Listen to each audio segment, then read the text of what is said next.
أبا عبد الله يا أبا عبد الله.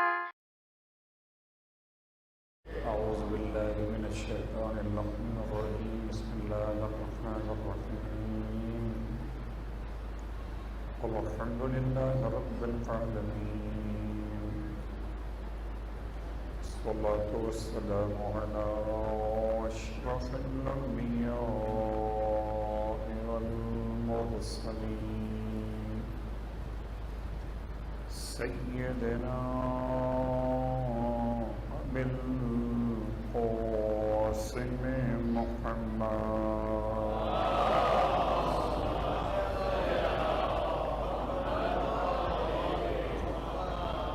على أهل بيته الطيبين الطاهرين واللعنة الدائمة على أعدائهم أجمعين.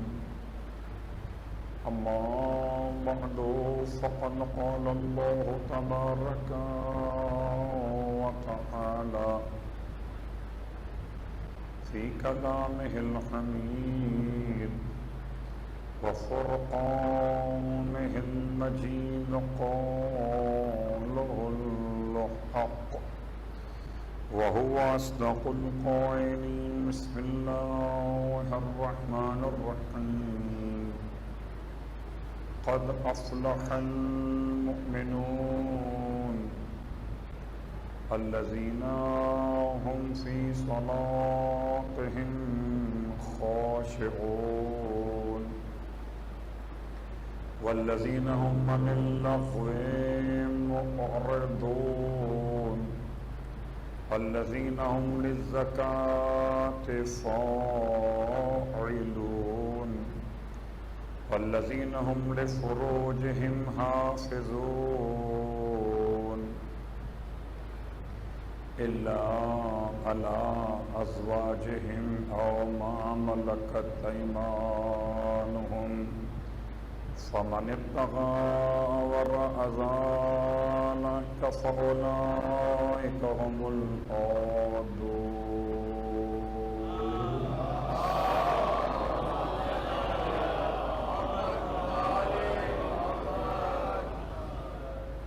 تمام تعریفیں شہیدوں کے پروردگار کے لیے اور تمام ہدیہ درود و سلام شہیدوں کے سید و سردار اور ان کے آباء و اجداد اور ان کی اولاد طیبین و طاہرین کے لیے. الحمدللہ الذی جعلنا من المتمسکین بالقرآن العظیم وجعلنا من المتمسکین بولایت علی ابن ابی طالب علیہ السلام.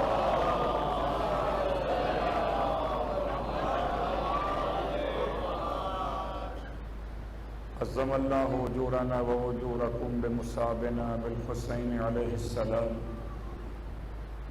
وجعلنا وإياكم إن شاء الله من الطالبين بثأره مع وليه الإمام المهدي من آل محمد عليه السلام.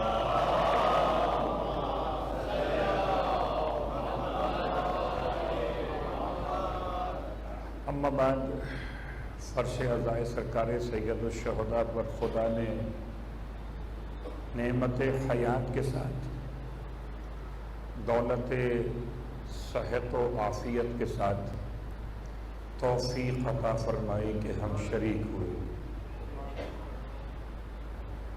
ورنہ حیات نہ ہوتی تو نہ آتے، صحت نہ رہتی تو نہ آتے، عافیت نصیب میں نہ ہوتی تو بھی شاید نہ آتے، اور سب کچھ ہوتا اگر توفیق نہ ہوتی کیسے آتے. خدا کا احسان ہے کہ اس نے زمانے میں امام زمانہ کے چاہنے والوں میں شامل کر کے احسان کر دیا. سلمان پڑھے محمد.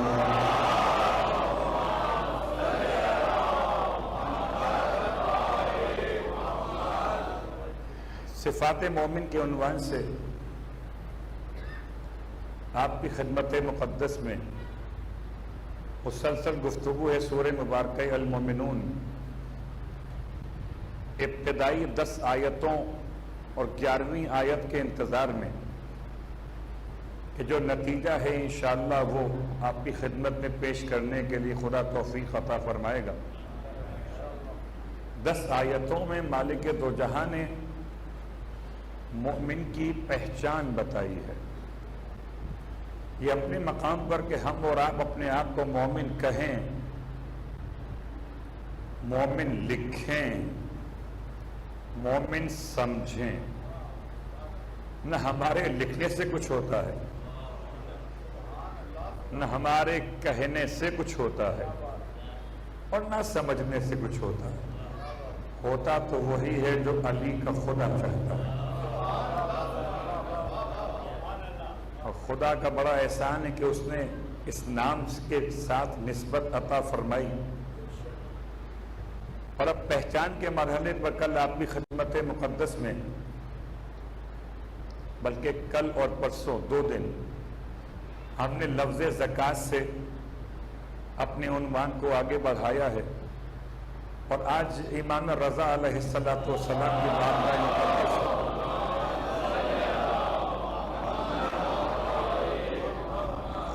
ارشاد فرماتے ہیں مولا کا فرمان کہ خدا نے 3 باتوں کو دوسری 3 باتوں کے ساتھ ایسے لازم اور ملزوم کر دیا ہے کہ اگر دوسری 3 باتیں نہ ہوں تو پہلی 3 باتیں خدا کی بارگاہ میں گویا کالعدم ہو جاتی ہیں۔ یعنی مولا کیا کہنا چاہتے کہ یہ 2 طرح کی باتیں، 3 ادھر اور 3 ادھر۔ فرماتے ہیں اگر یہ بعد والی 3 انجام نہ دی جائیں تو پہلی والی 3 انجام دینے کے بعد بھی کینسل۔ بڑی محنت ہوتی ہے قبلہ، آسان نہیں ہے۔ کسی سے کہا جائے تمہاری نماز کینسل،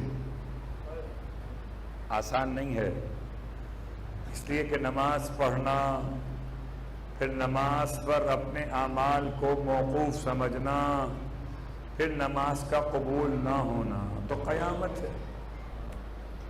میں یوں کہوں جن پہ تکیہ تھا وہی پتے ہوا دینے لگے تو تکیہ تو نماز پر ہے، اور اگر تکیہ نماز پر نماز قبول نہ ہو تو آئیے پڑھنے سے پہلے مجھے اور آپ کو امام کی روایت نے متنبہ کر دیا کہ دیکھو نماز قبول کب ہوگی، جبکہ نماز کا 2nd پارٹ لازم کے ساتھ ملزوم ادا کر دو۔ مولا 3 باتیں کون سی ہیں جو 3 باتوں کے علاوہ قبول نہیں ہو سکتی؟ فرمایا پروردگار نے قرآن مجید میں، کل کی بات سے آج کی بات مل رہی ہے، اقیموا الصلاۃ وآتوا الزکوٰۃ۔ خدا کا اعلان ہے کہ نماز قائم کرو، زکوٰۃ ادا کرو۔ اگر کوئی نماز ادا کرے اور زکوٰۃ ادا نہ کرے اس کی نماز کینسل ہے۔ اگر 8ویں امام نے کینسل کہہ دیا نا تو پھر اسے دنیا کی کوئی طاقت ری کینسلیشن بھی نہیں لا سکتی ہے۔ اب جتنے سفارشیں لگوائیں، صلوات پڑھیں محمد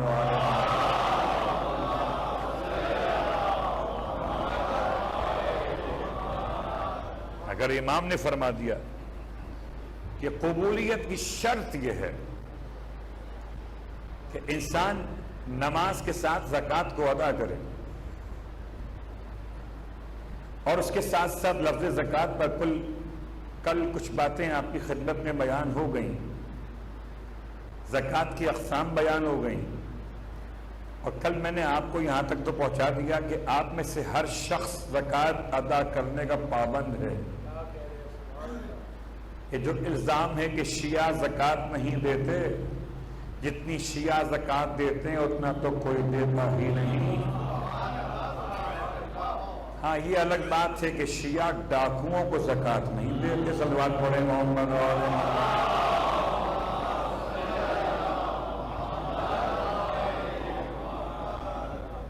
میں مسائل جو بینکنگ کے اعتبار سے ایفیڈیوٹ جمع کرائے جاتے ہیں ڈکلیریشن کے اعتبار سے کہ زکوٰۃ آپ پر موافق، آپ تو شیعہ ہیں، اور اب پوچھ لیجئے کہ آج کل کچھ اور بھی فقہ ایسے آ گئے ہیں جو بینک میں یہ فارم جمع کرا دیتے ہیں کہ ہم فلاں امام کے ماننے والے ہیں، ہماری زکوٰۃ نہ کاٹی جائے. تو پھر تو شیعہ اکیلے نہ رہے نا اس کام کے اندر. اور جب تک کسی اور فقہ کے حوالے سے یہ بات سامنے نہیں آئی تھی تو ہم نے دیکھا کہ بہت سارے مسلمان بھائی بھی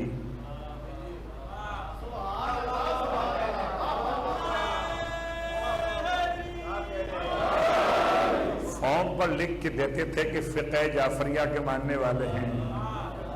میں کہتا ہوں اگر بینکنگ کے مسائل میں تمہیں شیعہ ہونا بچا لیتا ہے تو پھر آؤ نا فارم پورا ہی فل کر لو. صلی اللہ علیہ محمد و آل محمد.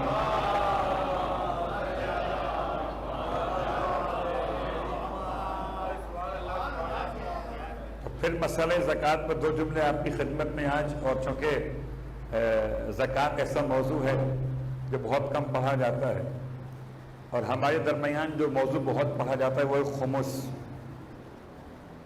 زکوٰۃ کے بارے میں آپ بہت کم لوگ بیان کرتے ہیں. کیوں؟ یہ کل آپ سن چکے. سورہ مبارکہ توبہ اگر کبھی آپ کو دل چاہے پڑھنے کا، سورہ مبارکہ توبہ آیت نمبر 103 103 اور آیت نمبر 60 نمبر کی آیت، یہ دو آیتیں جب آپ کو موقع ملے زکوٰۃ سمجھنے کے لیے تو قرآن سے پہلے تلاش کریں. یہ دو آیتیں سورہ توبہ کے اندر. ان میں سے ایک آیت جو میں پرسوں پڑھ رہا تھا، خدا اپنے حبیب سے کہتا پھر ریپیٹ کر رہا ہوں کہ آج اتوار ہو سکتا ہے کچھ نئے ہمارے دوست شریک مجلس ہوئے ہوں تو خذ من اموالہم صدقۃ تطہرہم، حبیب ان کے اموال سے صدقہ لے لو. خذ من اموالہم، ترجمہ عجیب ہے. خذ من اموالہم صدقۃ، ان کے اموال سے صدقہ لے لو. تو طہرہم، اور اس کے ذریعے سے تم انہیں پاک کر دو. وصلی علیہم، اور ان کے لیے دعا کر دو. ان صلاتک سکن لہم، کہ تمہارا دعا کرنا ان کے لیے سکون کا باعث بنے گا. تو اب تمام شیعہ سنی مفسرین کے اعتبار سے سورہ توبہ کی اس آیت میں اس کا نشان 103 ہے. لفظ صدقہ میں صدقہ مراد نہیں ہے. صدقہ تو پیغمبر لیتے نہیں ہیں.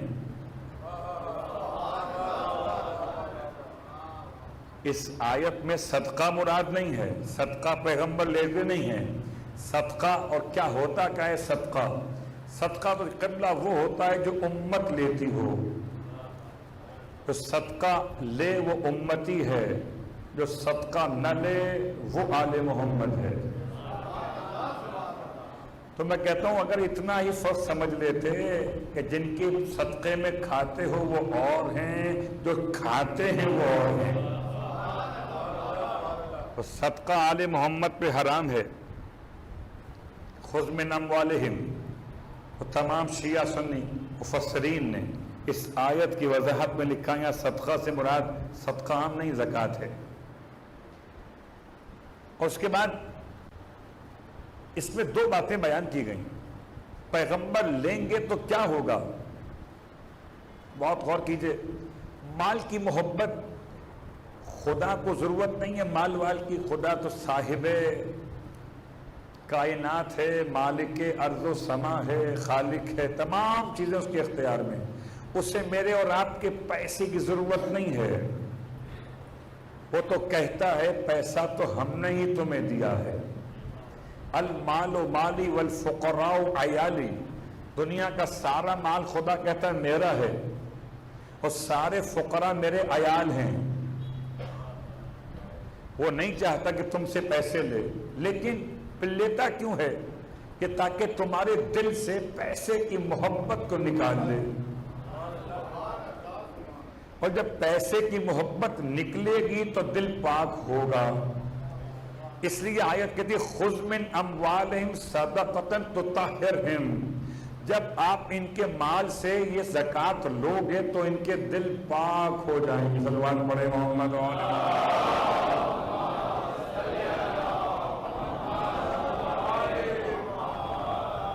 قبلہ، جب تک یہ صدقہ زکوٰۃ ادا نہیں کریں گے دل پاک نہیں ہوں گے۔ اور جب آپ ان کے لیے دعا کریں گے، اب میں آپ کی خدمت میں مثال عرض کر دوں، بڑا مشکل ہوتا ہے قبلہ، جب چھوٹی رقم نکالنا ہو تو بات اور ہے، بڑی رقم نکالنا ہو تو بات اور ہے۔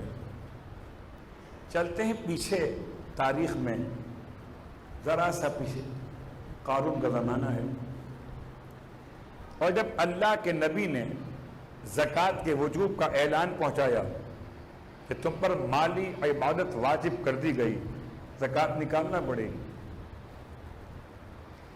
جس کو مال سے محبت تھی اس نے ایک پروپیگنڈا شروع کیا، دیکھو ہم نے کمایا ہے محنت سے، ہمارا مال ہے، کہ نبی کون ہوتے ہیں ہم سے ہمارا مال مانگنے والے، کیا کیا جائے؟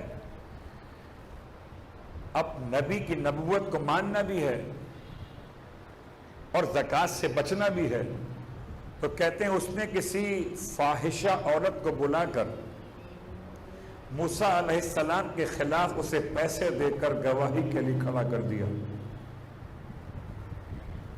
دولت کی محبت انسان کو کہاں لے جاتی، بہت غور کیجئے گا، دولت کی محبت انسان کو وہاں تک لے جاتی ہے کہ جہاں سے واپسی ممکن نہیں ہے۔ اسی لیے قرآن مجید سورہ مبارکہ المنافقون میں ارشاد فرماتا ہے پروردگار، یا ایھا الذین آمنوا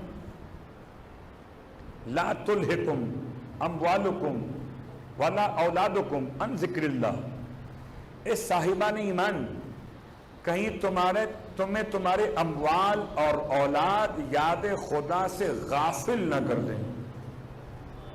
تو مال انسان کو یاد خدا سے غافل کب کرتا ہے؟ جب مال کی محبت ہو جائے۔ اور مال کی محبت کا خاتمہ کیسے؟ جب مال خدا کی راہ میں کبھی نام زکوٰۃ پہ دیا جائے، کبھی نام خمس پہ دیا جائے، کبھی نام صدقہ ہو، نام خیرات ہو، نام فطرہ ہو، نام کفارہ ہو، یا نام انفاق ہو۔ جتنا دل سے محبت کو نکالیے اتنا کامیاب ہو جائیے۔ آزمائش ہے، مال نہیں ہے تب بھی آزمائش ہے، مال ہے تب بھی آزمائش ہے۔ وَأَنَّمَا أَمْوَالُكُمْ وَأَوْلَادُكُمْ فِتْنَةٌ، سورہ نور آیت نمبر 37۔ سورہ تکاثر، الہاکم التکاثر حتی زرتم المقابر، تمہیں مال کی کثرت نے غافل کر دیا ہے۔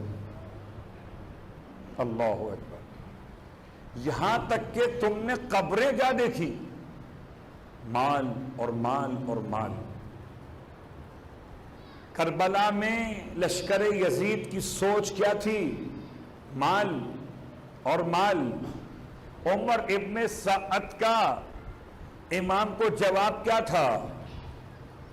اللہ اکبر، پیسے لینے کے لیے حارث نے 2000 دینار ملیں گے اگر ان بچوں کے سر کاٹ کے لے جاؤں گا۔ مال، تاریخ ہے۔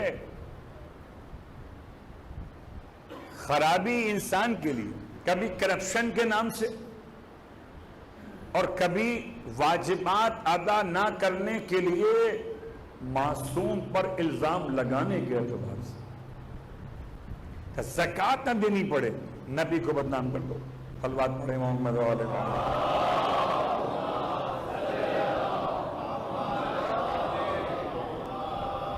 آیت نے کتنا واضح بیان کیا، خذ من اموالہم صدقہ۔ اور اس سے پہلے کہ اس مال کے مسئلے کو مکمل کروں، کہتے ہیں کہ دربار خلافت ہے مسلمانوں کے اعتبار سے، اور خلیفہ اول کا زمانہ ہے، اور ایک شخص نے آ کر اپنے عقیدے بیان کیے، اس کے عقیدے سن کر خلیفہ وقت نے فیصلہ کیا کہ یہ مرتد ہے۔ مرتد کا مطلب دائرہ ایمان سے خارج ہے، اس نے کفر اختیار کر لیا، اس کی سزا موت ہے۔ عقیدہ کیا بیان کیا اس نے؟ سارے عقائد ایک جملہ صرف۔ اس نے جملہ یہ کہا تھا اپنے عقیدے میں کہ انا احب الفتنہ، میں فتنے سے محبت کرتا ہوں۔ باقی 4 باتیں اور بھی ہیں، ان 4 کو چھوڑ کر ایک کی بات کرتا ہوں۔ اس نے کہا میں فتنے سے محبت کرتا ہوں، اور دربار خلافت نے اس کے لیے ارتداد کا فیصلہ کیا۔ اور یہ عجیب بات تھی، جب کوئی دربار میں بھی مظلوم فریاد کرتا تھا، آواز بوترا تک پہنچ جاتی تھی۔ ویسے دربار نہیں آتے تھے، جب کوئی پکارتا تھا تو سرکار چلے آتے تھے۔ کبھی کسی فریادی کی فریاد پر آئے، کبھی سرکار کے بلانے پر آئے کہ بچا لیجیے، صلوات پڑھے محمد۔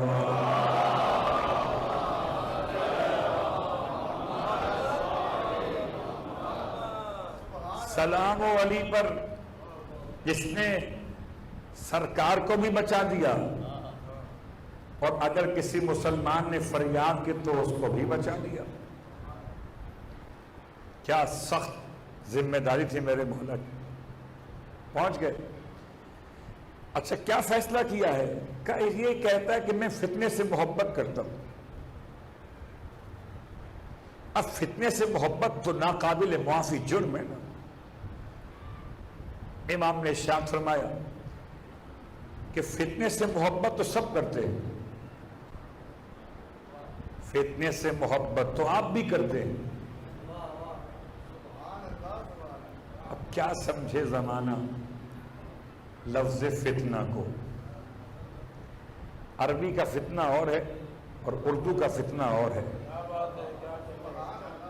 اور عربی سمجھانے کے لیے آج تو میرے سامنے بیٹھے مجاہد بھائی۔ فتنہ عربی کا اور ہے اور اردو کا اور ہے۔ آج کل یہ مبتلا فتنے میں ہیں، جب سے ویزے کی پرابلم صلوات پڑھے محمد وعلى آزمائش۔ اور میں تو کل ہی بات کر رہا تھا کہ اگر تمام اہل ملت جو رہنما علماء ہیں وہ اگر فیصلہ کر لیں تو ہم باقاعدہ اپنی مجالس میں احتجاج بھی کریں۔ زیادتی ہو رہی حکومت عراق کی طرف سے کہ یا تو ویزے جاری کیے جائیں یا کوئی ایسی پالیسی اناؤنس کی جائے کہ زائرین در بدر نہ ہو۔ تو بات فتنے سے یہاں پر آ گئی آزمائش۔ تو فتنہ استعمال ہوا مولا کائنات علی ابن ابی طالب علیہ السلام کی زبان مقدس۔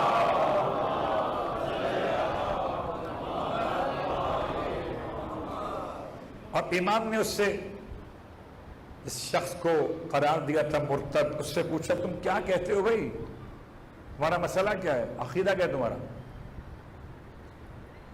کہتا ہے میں کہتا ہوں میں فتنے سے محبت کرتا ہوں۔ امام نے فرمایا تمام دربار کے بیٹھے ہوئے افراد سے کہ صحیح تو کہتا ہے، فتنے سے محبت بری بات تو نہیں ہے، وہ تو آپ بھی کرتے ہیں۔ اور دیکھا سرکار کو کہ آپ بھی کرتے ہیں۔ کیا مطلب؟ ہم کرتے ہیں۔ اگر اس کی بنیاد پر فتویٰ صادر ہو تو سب کے لیے ہوگا پھر۔ کہ نہیں، سمجھے نہیں۔ امام نے سورہ نور کی آیت پڑھنا شروع کی، آیت نمبر 37 سورہ نور کی۔ فرمایا تم نے قرآن نہیں پڑھا، انما اموالکم و اولادکم فتنہ، تمہارا مال اور اولاد دونوں فتنہ ہیں۔ مال سے محبت نہیں کرتے؟ کیا اولاد سے محبت نہیں کرتے؟ اگر یہ کہتا ہے کہ میں فتنے سے محبت کرتا ہوں تو اس سے مراد مال بھی ہو سکتا ہے اور اولاد. سلمان پڑھے محمد والے.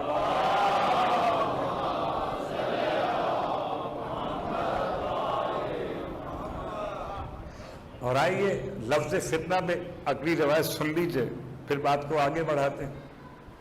ایک مرتبہ امیر کائنات علیل ہوئے اور آپ کی مزاج پرسی کے لیے کچھ صحابہ کرام پہنچے، آپ کو سلام پیش کیا، اور وہی لفظ جو مزاج پرسی کا ہوتا ہے، کیف حالکم یا امیر المومنین، یا کیف حالکم یا ابا الحسن، آپ کے کیسے مزاج ہیں حسن کے بابا، مومنوں کے امیر ابو تراب. امام فرماتے ہیں بالشر، حالی بالشر، میرے حال شر کے ساتھ ہے. صحابہ کرام سامنے آئے تھے، پریشان ہو گئے. امیر المومنین آپ کیا فرما رہے ہیں؟ ہے ابا تراب، آپ سے امید نہیں تھی ایک جملہ بولیں گے بالشر. ابھی صرف فتنے پہ پریشان ہوئے تھے، اب شر کی بات ہے. امام ارشاد فرماتے کیا تم نے سورہ انبیاء کی آیت نمبر 35 نہیں پڑھی؟ خدا اعلان کرتا ہے نبلوکم بالشر والخیر فتنہ، ہم تمہیں آزمائیں گے شر اور خیر کے آزمائش میں فتنہ کے ساتھ. اگر صحت خیر ہو تو بیماری کیا ہوئی؟ شر. اگر دولت خیر ہو تو غربت کیا ہوئی؟ شر. اگر جوانی خیر ہو تو بڑھاپا کیا ہوا؟ شر. اگر زندگی خیر تو موت کیا ہوئی؟ شر. نبلوکم بالشر والخیر فتنہ، خدا یہی تو کہتا ہے. اور میں نے اپنا مزاج بتایا کہ تربیت خراب. سلوات پڑھے محمد والے.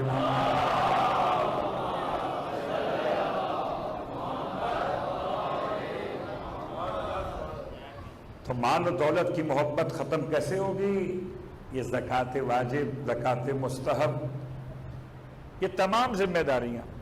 اب رہا مسئلہ سورہ توبہ کی آیت نمبر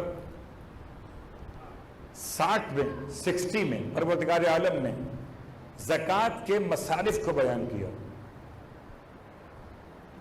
انما الصدقات للفقراء والمساکین والعاملین علیہا والمؤلفۃ القلوب والغارمین الی آخر الآیت. ایک ایک مصرف کو بیان کیا، مگر الفاظ کا انما الصدقات للفقراء لفظ زکوٰۃ نہیں ہے. یہ صدقات یعنی زکوٰۃ جو ہے یہ کس کو دو گے؟ فقیر کو، مسکین کو، اور جو زکوٰۃ کے نظام کو، تقسیم کے معاملات کو دیکھتے ہوں عاملین علیہا. زکوٰۃ کسے دو گے؟ کہ ان کافروں کو جن کے دل نرم کرنا ہو. زکوٰۃ کسے دو گے؟ کہ جن پر قرضے چڑھ گئے ہوں. زکوٰۃ کسے دو گے؟ جو اثناء سفر میں غریب ہو چکے ہوں. اور فی سبیل اللہ، پھر اللہ کی راہ کے جتنے کام سب میں خرچ کرو. تو یہ دو مقامات سورہ توبہ کے.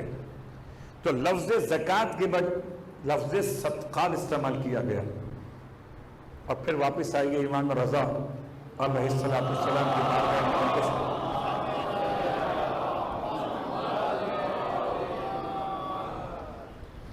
امام نے نماز کو زکوٰۃ سے جوڑا. فرمایا کہ جو زکوٰۃ ادا نہیں کرتا اس کی نماز قبول نہیں ہے. اور اگر کوئی مال کی زکوٰۃ کے بارے میں آپ سے کہے تو آپ کہیے ٹھیک ہے مستحب زکوٰۃ نکال سکتے ہو، کوئی حرج نہیں ہے. دینا چاہیے، تنقید نہیں کرنا چاہیے. اس پر ذمہ داری ہو وہ دے دے.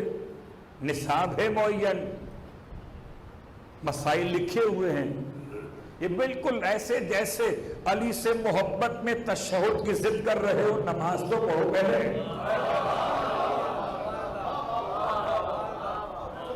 نماز پڑھنے کو تیار نہیں ہو، بس تشہد میں بحث ہے. اللہ اکبر. میں کہا کرتا ہوں بھیا نماز کو نماز کہو، مجلس کا حلیم مت کہو کہ تھوڑا سا لیمو ڈالو تو مزہ آئے گا. صلی اللہ علیہ محمد وعلیہ محمد.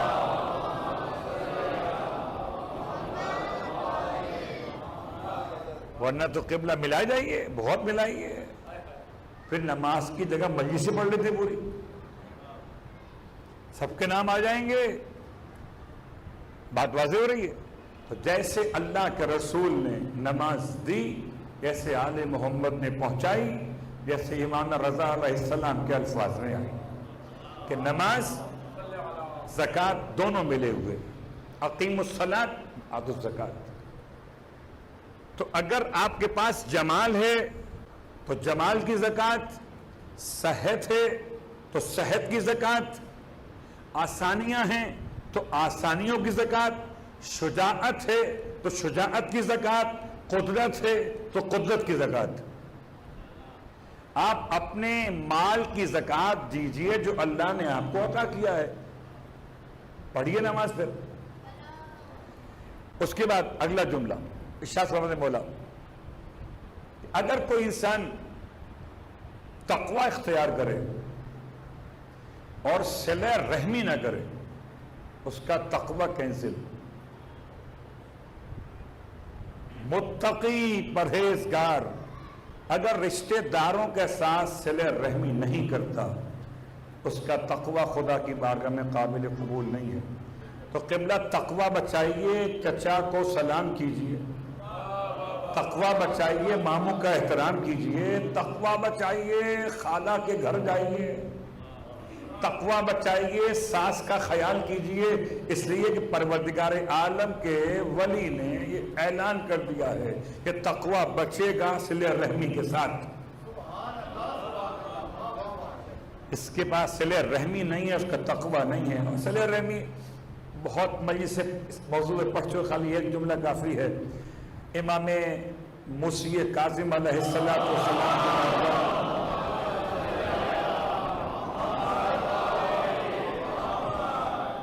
جب امام نے اپنے کسی عزیز کی امداد فرمائی، وہ عزیز بھی جو امام کے خلاف بغداد جا رہا تھا گواہی دینے کے لیے، لوگوں نے اعتراض کیا مولا اس کو دے رہے ہیں آپ، یہ تو آپ کے خلاف ہے. فرمایا اس کو اس کی قبر میں جانا ہے اور مجھے میری قبر میں جانا ہے. یہ قطع رحمی کرے تو اس کا انجام اس کے ساتھ، میں صلہ رحمی کروں اس کا انجام میرے ساتھ ہے. اگر کوئی عدلے کا بدلہ کرنا شروع کر دے تو یہ صفت حیوانیت ہے، انسانیت نہیں ہے کہ جی وہ کریں گے تو میں کروں گا، وہ آئیں گے تو میں جاؤں گا. آنے سے جانا ہوتا ہے. یہ محاورہ آپ کا نہیں ہے، بنو امیہ والوں کا ہے. آپ کا محاورہ وہ ہے جو امام جعفر صادق علیہ السلام کا قول.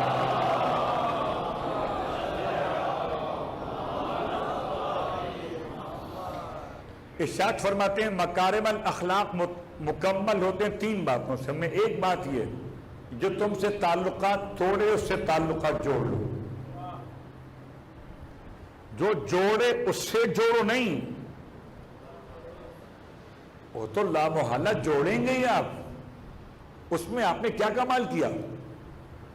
کمال تو یہ ہے کہ جو تعلقات توڑ لے اس سے تعلقات جوڑ کے رکھیے. اور جب معصوم کی بارگاہ میں کسی نے شکایت کی میں بہت سلام کرتا ہوں، وہ جواب نہیں دیتے، مجھے غصہ آ گیا، اب آج کے بعد سے میں بھی سلام نہیں کروں گا. امام فرماتے ہیں اگر تم بھی نہیں کرو گے تو اللہ تم دونوں کو چھوڑ دے گا. مت کرو صلہ رحمی، رشتہ داروں کے ساتھ تعلقات کو نبھانا مت کرو، اللہ تمہیں بھی چھوڑ دے گا. یہ ذمہ داری ہے. اور تیسری اور آخری بات، اور آج کی حد تک بات کو یہاں روکیں گے انشاءاللہ کل کے لیے. ارشاد فرماتے مولا کہ جو شخص اپنے والدین کا شکریہ ادا نہ کرے تو اللہ کا شکریہ بھی قبول نہیں ہوتا۔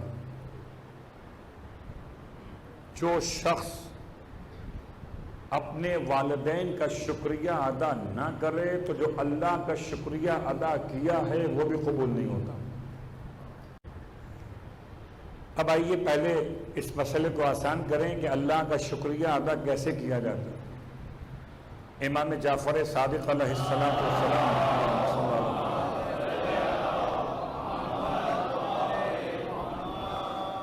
ارشاد فرماتے ہیں، مولا آپ جب کوئی سامان تھا گم ہو گیا، فرماتے ہیں میرا سامان مجھے مل گیا تو میں اللہ کی ایسی تعریف کروں گا، ایسا شکریہ ادا کروں گا۔ اب سب کے سب متوجہ، کیسا شکریہ، کیسی تعریف، جیسا اس کا حق ہے۔ راوی کی توجہ امام کے الفاظ بسماعت متوجہ ہے، نوٹ کرنا چاہتے ہیں نا کہ مولا کیا کہیں گے۔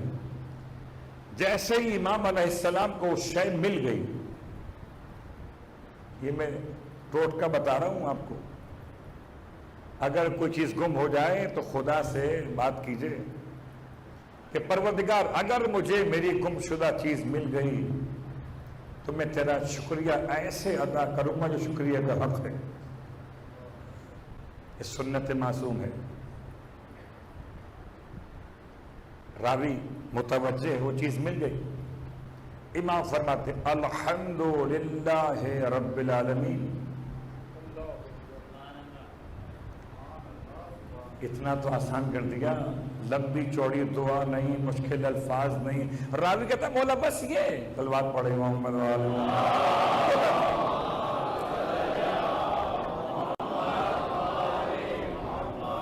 ہماری کیفیت یہی والی ہے، راوی والی۔ ہم کہتے ہیں کوئی الگ سی چیز لائیے، بالکل نئی دعا ہو۔ اب نئی دعا گڑھ تو سکتا ہوں، لاؤں کہاں سے؟ آل محمد تو نئی نہیں ہے، آج تو نہیں آئے۔ آل محمد کی آخری فرد خدا نے دنیا میں کب بھیجا؟ 255 سنہ ہجرت میں۔ 255 کے بعد سے کوئی معصوم دنیا میں آیا؟ تو جو بات بھی آئی معصوم کی بارگاہ سے وہ 255 کے بعد آئی، اس کے بعد تو کوئی معصوم نہیں آیا۔ تو اگر کوئی نئی بات تلاش کرنا ہو تو معذرت کہ ہم نئی بات کو بدعت تو کہتے ہیں، سنت نہیں کہتے۔ اب دونوں کو ملا دیجیے گا، بدعت حسنہ، صلوات پڑھے محمد والے محمد۔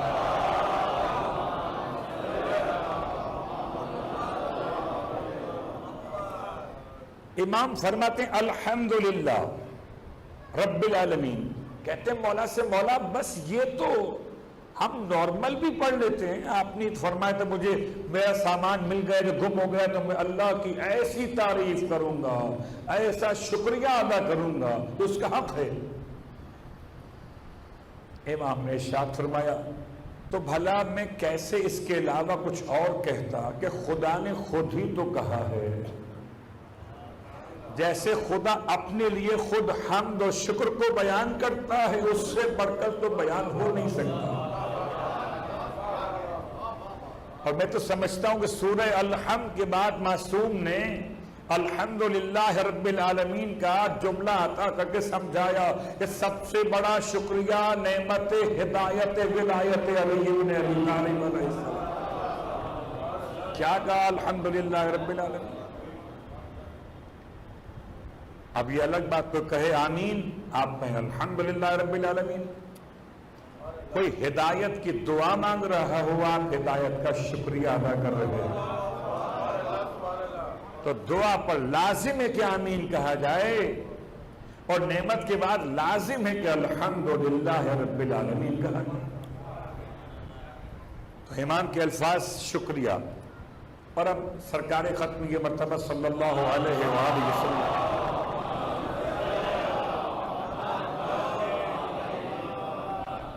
کی بارگاہ مقدس سے دو روایات ملی کہ آپ جب کسی خاص نعمت کا شکریہ ادا کرتے تھے رب کی بارگاہ میں تو آپ کے الفاظ کیا ہوتے تھے؟ جب کوئی نعمت ملتی تھی تو شکریہ کیسے ادا کرتے تھے؟ اور جب کوئی نعمت نہیں ملتی تھی تو شکریہ کیسے ادا کرتے تھے؟ الحمدللہ علی ہذہ النعمہ، روٹی ملی، پانی ملا، سواری ملی، راستہ کھلا ملا، کرائے کا مکان اچھا ملا، زیارت کا ویزا ملا، الحمدللہ علی ہذہ النعمہ۔ اور جب نہیں کچھ ہوا، نعمت نہیں ملی، تو الحمدللہ علی کل حال۔ پھر آپ فرماتے تھے ہر حال میں اللہ کی حمد ہے۔ نعمت ملی تو نعمت پر حمد ہے، نعمت نہ ملی تو ہر حال میں اللہ کی حمد ہے۔ طریقہ اللہ کے حبیب کا ہے، یہ تھا خدا کا شکریہ۔ اور امام فرماتے ہیں اگر کوئی انسان والدین کا شکریہ ادا نہ کرے، جو اللہ کا شکریہ ادا کیا وہ قبول نہیں ہوتا۔ تو والدین کا شکریہ ادا کیسے کیا جاتا ہے؟ فرش ادا پر اگر کوئی نوجوان جوان اولاد بیٹھی ہے اپنے ماں باپ کی محبت کو لیے ہوئے، پیغام لے کر جائے، ساری عبادات ایک طرف ہیں، ماں باپ کی دعا ایک طرف ہے۔ شکریہ کا مطلب ماں باپ کو تھینکس کہنا نہیں ہے، شکریہ کا مطلب ماں باپ کی محبت میں اپنی زبان پہ کنٹرول، اپنے اعضاء و جوارح کو ادب کے سانچے میں ڈھالنا، اپنے ماں باپ کی ایسی خدمت کرنا کہ دعائیں شامل حال ہو جائیں، ورنہ وہ جو نو مسلم تھا بہت بہتر تھا، زکریا بن ابراہیم، جس سے امام جعفر صادق علیہ السلام نے فرمایا تھا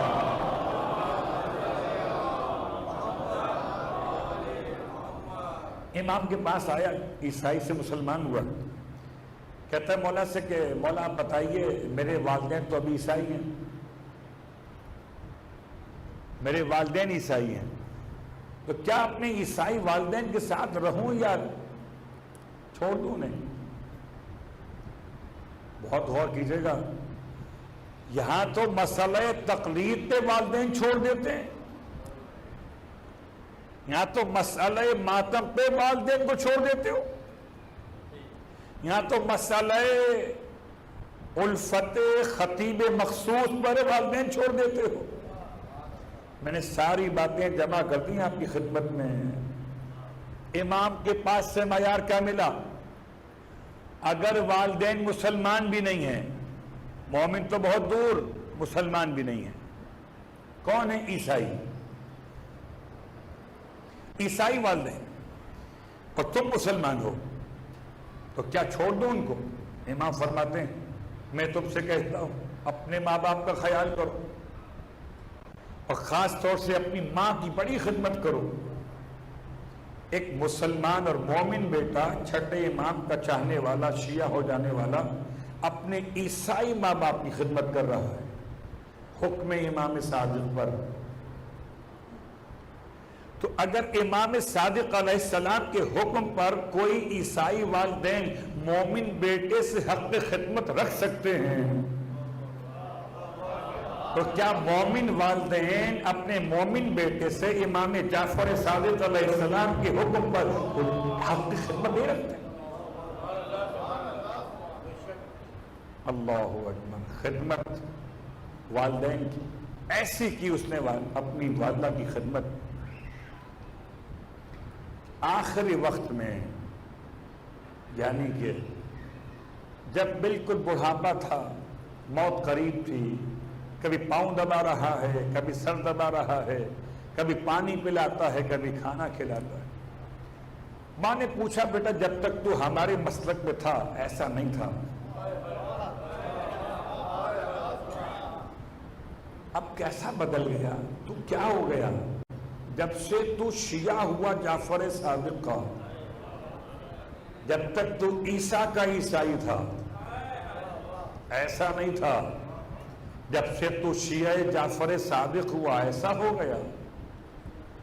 تو جوان کہتا ہے اماں مجھے حکم ہے میرے امام کا کہ میں آپ کی خدمت کروں. غور کیجئے گا، وہ تو امام کا حکم مانے جو باہر سے نیا آیا ہو، اور جب پرانے والے وہ ایک کان سے سنے اور ایک کان سے صلوات پڑھے محمد، انہوں نے کہا وہ سمجھا مولا کی.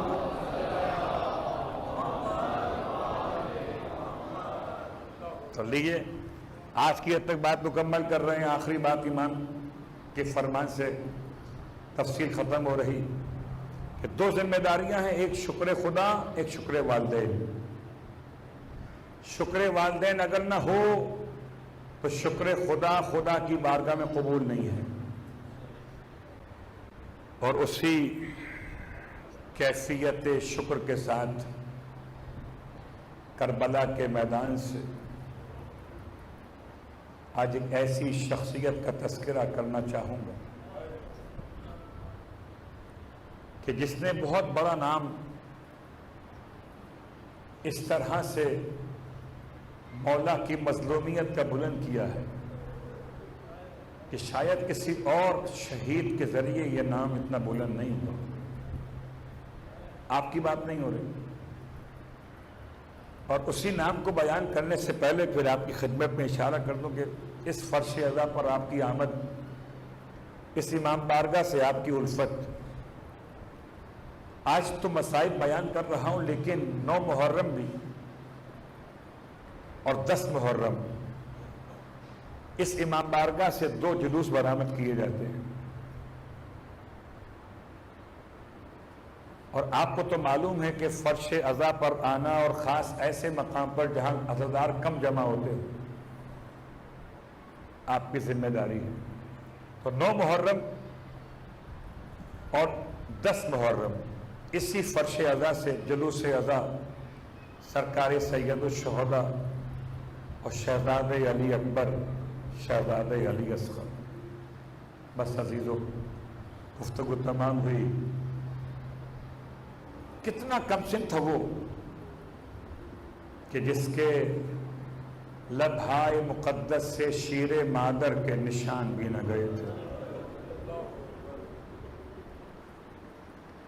اصغر بڑے بڑوں سے کچھ آگے نکل گئے. اسلام کم سنی میں تھا، اصغر شباب میں. یہ عجیب شہزادہ ہے کہ جو مدینہ منورہ میں خدا نے اور رجب کے مہینے میں امام کو عطا کیا ہے. رجب کی 9 تاریخ شہزاد علی اصغر کی آمد کی تاریخ بیان کی جاتی ہے. یہ الگ بات ہے کہ 9 محرم کے بعد 10 محرم کے دن شہزادہ رخصت ہو گیا. شاید شاعر کا یہ جملہ سمجھ میں آیا، یہ کہہ کے بوسے شہیدین محلقہ کے لیے کھلا تھا پھول مدینے میں کربلا کے لیے. وہ آیا اور چلے بن چلا بھی گیا. زمین ترس گئی اصغر کے نقش پا کے لیے. کربلا کے ہر شہید کے بارے میں آپ کہہ سکتے ہیں کتنے سال کے تھے.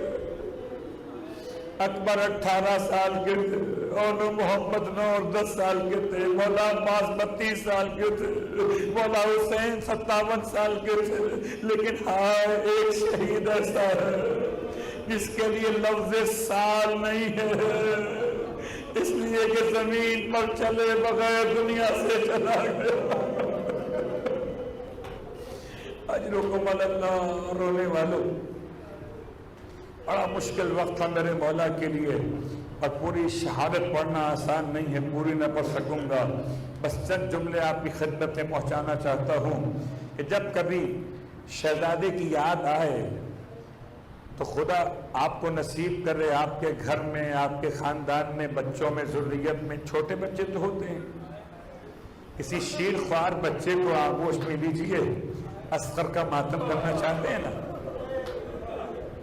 شیر خوار بچے کو گود میں لیجئے اور پھر اسے پیار کیجئے، اس کے گلے کی نرمی دیکھیے اور پھر یاد کیجئے کہ 6 مہینے کا اصغر تھا، اس پر 3 پھل کا تیر چلایا گیا تھا۔ واہ غربت! کہتے تیر کا قد اصغر کے قد سے بڑا تھا، کہتے ہیں تیر کا وزن اصغر کے وزن سے زیادہ تھا، اسی لیے تیر بچے کو لے کے الٹ گیا۔ واہ غربت! ایسے عجیب منظر تھا کہ زہرا کا لال کبھی بچے کو دیکھتا تھا، کبھی تیر کو دیکھتا تھا۔ رونے والوں، میرا مولا کس عالم میں ہے؟ اللہ اکبر! خدا نہ کرے کوئی ایسا وقت کسی مومن پر آئے، کسی شیر خوار بچے کے اگر کیل چپ جائے، کانٹا لگ جائے، سوئی لگ جائے، سیفٹی پن کبھی کبھار ماں سے کبھی سے لگ جاتے، اندر داخل ہو جائے اور اسے کھینچ کے نکالنا پڑے تو باپ کو ٹھنڈے پسینے آ جاتے ہیں، بچے کا خون بہتا ہے، بچہ تڑپتا اور روتا ہے تو باپ سے برداشت نہیں ہوتا۔ آئے زہرا کا لال! ارے تیر کو نکالنے سے پہلے امام نے ذرا سا ہلایا، بچہ تڑپ گیا، امام نے ہاتھ کو روک لیا، کچھ دیر بعد تحفظ کرنے کے بعد دوبارہ تیر کو ہلایا، بچہ پھر تڑپ گیا، امام نے پھر ہاتھ روک لیا۔ تیسری بار امام فرماتے ہیں بیٹا علی اصغر ایسے تڑپتے رہو گے تو باپ تیر کیسے نکال سکے گا؟ بیٹا سمجھو کہ باپ تیر نکال لے۔ ماں نے کہا تھا رونا مت، باپ کہتا ہے تڑپنا مت، بچہ کرے تو کیا کرے؟ ارے ایسے خاموش ہوا کہ تیر نکل گیا، مسکراہٹ چہرے پہ رہ گئی۔ آئے زہرا کا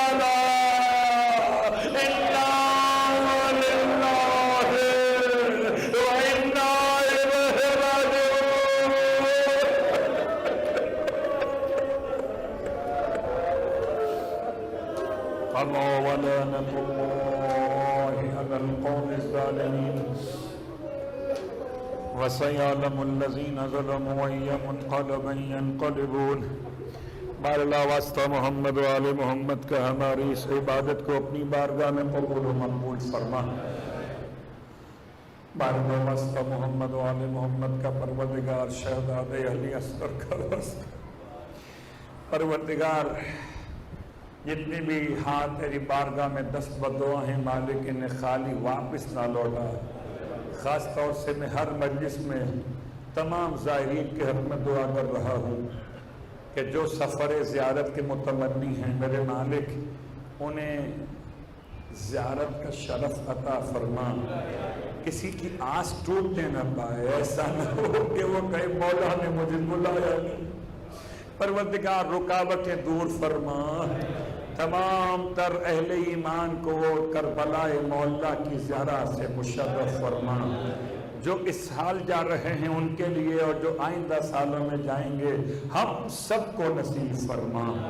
اللہ واسطہ محمد و آل محمد کا میرے مالک ہماری نماز ہماری زکوٰۃ کے ساتھ قبول فرما، ہمارا تقویٰ صلہ رحمی کے ساتھ قبول فرما، ہمارا شکر خدا شکر والدین کے ساتھ قبول فرما، اور امام رضا علیہ السلام کے روضے کی زیارت نصیب فرما، مرنے کے بعد امام رضا علیہ السلام کی شفاعت نصیب فرما، امام زمانہ علیہ السلام کے ظہور میں تعجیل فرما، اور ہم سب کو امام علیہ السلام کے ادنا ترین خدمت گزاروں میں شامل فرما۔ ربنا تقبل منا انک انت السمیع العلیم بجاہ محمد وآلہ المعصومین برحمتک یا ارحم الراحمین۔